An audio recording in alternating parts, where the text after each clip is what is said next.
Welcome back to This Day. If you have little ones around for the holidays, then you're going to like this next topic with Dr. John Hovannessian with Harvard Eye Associates. Hi, it's so nice to see you again. Great to see you, Bobby. How are you? I'm doing well. I'm doing well. And happy holidays. Yeah, I know. Are you ready for the holidays? Nope, never am. And, it's mostly my wife who has to be ready, but right. my part's not ready. Nope. Well, this year my husband's been helping with putting up Christmas lights, so I'm like, yes, good. That's been so nice. Excellent. Well trained, as you should. Yeah. We're trying to get there. So this topic for today, I'm curious. Did you pick this topic because you know I have like a gaggle of kids? That's right. This topic, of course, is ophthalmologist-approved gifts for youngsters.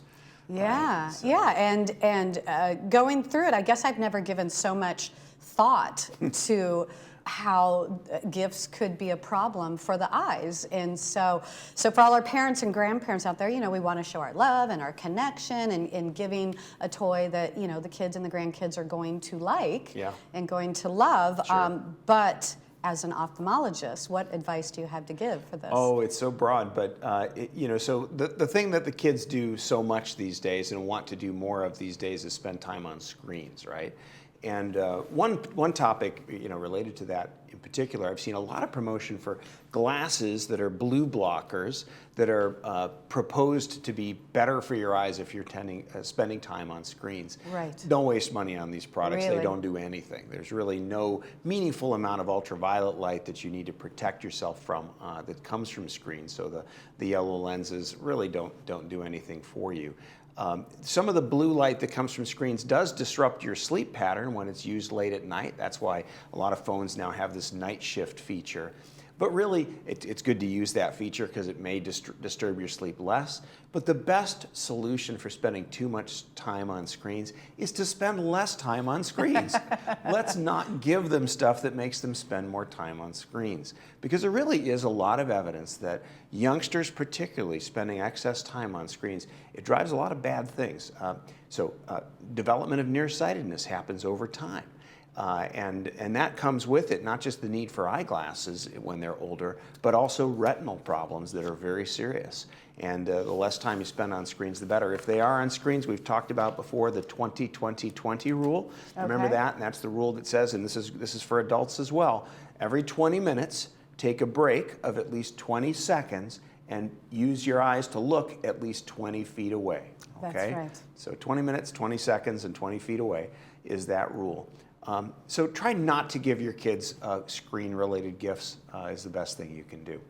And it's interesting you say how it can cause the nearsightedness, because I swear this is what happened to my daughter. I gave her and her brother one of those iPods, you know, when they were younger and to share, and none of us have eye issues, but she has nearsightedness. So, well, you know, and don't saddle yourself with too much guilt. Some of that may be genetic, some of it may just be individual, but certainly it doesn't help the more time on screens and the closer they hold them. You know, the kids love to hold them way up close, and that actually not only causes a little more driving of the nearsightedness, but there's a lot of neck strain and you know, strain of just from concentrating so much and the muscles trying to accommodate up close that causes kind of headachy issues and other problems. Wow. So just get off those screens. Get and outside. If that's starting to happen, is there anything you can do to reverse it, or? You know, there are, for the younger kids, the very much younger kids, there are now soon to be FDA-approved eye drops that they can take to stop the progression of nearsightedness. Oh, wow. Because, you know, for some it really is genetic as well. But getting off the screens, we think, is probably the single most effective thing that they can do. You know, these little rectangles run our lives, and we shouldn't let them.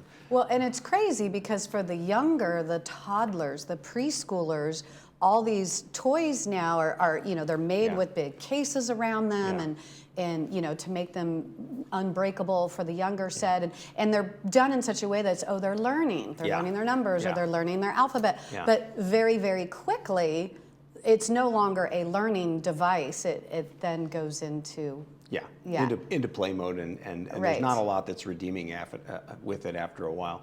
So spending time outside is the best thing they can do. Getting them outside type toys is terrific. Arts and crafts are also great, and there are a bunch of things you can do that are non-digital, that that involve learning how to use their hands, not just their thumbs, for texting and playing games. One note about outdoor toys, we've all seen the movie A Christmas Story, where the kid Ralphie, right, wants a Red Ryder BB gun. Yes. Let's talk for a second about toys Yes, that throw toys that are projectiles. not safe, yeah. Well, and they can be safe if they're used safely. Certainly any toy that involves sharp stuff or projectiles, get your child some safety glasses and insist they wear them. BB guns in particular are bad because those projectiles, those BBs, ricochet off of surfaces and they head right for the eye. And every year in the U.S. there are hundreds of kids who put an eye out or cause a serious eye injury. And so safety glasses are important. The same with airsoft or any other guns. It may be a soft projectile, but for the eye, it's gel blaster guns. Yeah, it comes out fast enough or ricochets off something fast enough. It's dangerous. So yeah, we've always said the rule: no hitting anywhere, shoulders up. Like you can only point the gun, never pointing at the face. Rule in my waist house down. is waist down because my kid's aim is not that good at the shoulders. Right. And a kid goes to duck, and then what happens? Their eyes. So now, do you recommend goggles where it's like a full wraparound? Yeah, it could come. That has side protection. Yeah. Most safety glasses do have that, but safety glasses only work if you wear them. Yeah. And they have to be comfortable for the child's face because a lot of them are made for adults. You need a smaller size for a child, and you need to absolutely insist they use it. Take away the toy that they're playing with if they're not wearing them.